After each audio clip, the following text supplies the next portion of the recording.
In some ways, I think it's quite disappointing seeing these bars because the gold is an exciting element. It has interesting chemistry, and it's just sitting here doing nothing. It's enormously impressive, but it's a bit sad, rather like a mausoleum where the dead gold is sitting, waiting for people to remember it. Could be doing exciting reactions and so on. We're in the vault, the bullion vault of the Bank of England. I've never seen so much gold. In fact, I've never seen so much of any element. So we're standing here, and each shelf here has got a ton of gold, which is worth £35 million at today's price. Tomorrow it might be worth even more.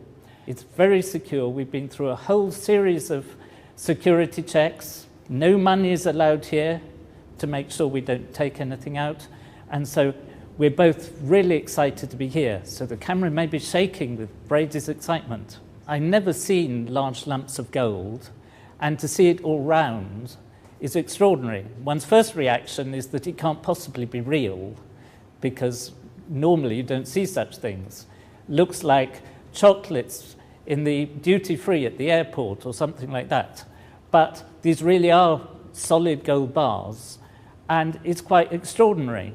There isn't any smell because metals don't smell, and it's very quiet because of the thick walls and to keep it secure. The weather's been very cold recently, and I was ready to be shivering, but it's nice and warm. But I suppose gold colour also gives you a feeling of warmth, so it may be partly psychological. The reason why the bank has got this store is because not only the Bank of England, but other central banks like to keep some of their money reserves in gold, because the price of gold is very stable, or the value of gold, compared to the value of currencies, which can go up and down. And so every country has a certain proportion of its reserves in gold. And if you look at the statistics, the UK at the moment has about 310 tons of gold in its reserves. But there's much more gold here than that, because it belongs to all sorts of people, not just to the Bank of England. This vault is part of a complex of different rooms. I haven't seen the other rooms, but all together, if you look at the bank's annual report, it's worth £197 billion. That is £197,000 million. And that's quite a serious sum of money. The people buy and sell the gold, and each block of gold has its own number, like your car has a registration number.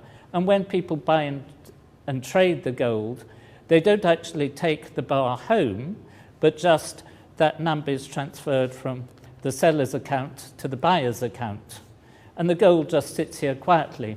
Apparently the oldest bar of gold here has been here since 1916. That's the First World War, nearly 100 years ago.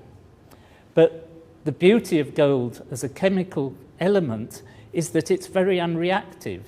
So it looks just the same now as it did in 1916. It hasn't tarnished, it hasn't got oxide layers on the surface, it hasn't started creeping, changing its shape and so on. So come over here, because they've given me two bars that we can look at. So we've got two different bars of gold, which are both the so-called London Good Delivery bars, which means that their weight is in a certain limit range. And in fact, each of them has its precise weight put on them in a rather strange unit called a troy ounce.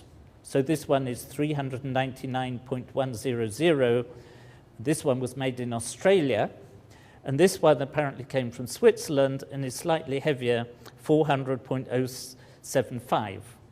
I must say this one looks much nicer. It's polished more, and this one looks a bit like a loaf of bread, but it's rather a miserable loaf of bread, but a pretty fantastic lump of gold. Now, one of the things you know about gold is that it's really heavy, so I'm going to see whether I can actually lift this with one hand.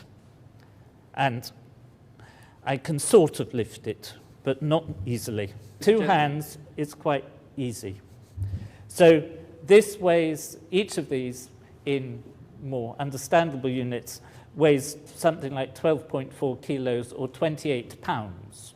So for those of you who use imperial units, that's 2 stone. Each of these is worth about £435,000. You could buy 2 quite nice houses for a block like this, or for a whole shelf of these, which contains a ton, you could buy 137 of the upmarket Rolls-Royce cars. So take your choice. These blocks are a bit like bricks, and if you took all the gold that had ever been mined and put them together like a construction kit to make a big block, you would end up with a block that was 20 meters cubed. That's 60 feet on each side, which would easily fit, for example, under the legs of the Eiffel Tower. Wouldn't look all that big just as a building on a street. And that's all the gold there ever has been. I did a little calculation on the way here that I weigh about the same as 6 of these bars of gold, which means that if I were worth my weight in gold, I'd be worth a bit over £2.5 million. I was a bit disappointed, thought I might be worth more, but still.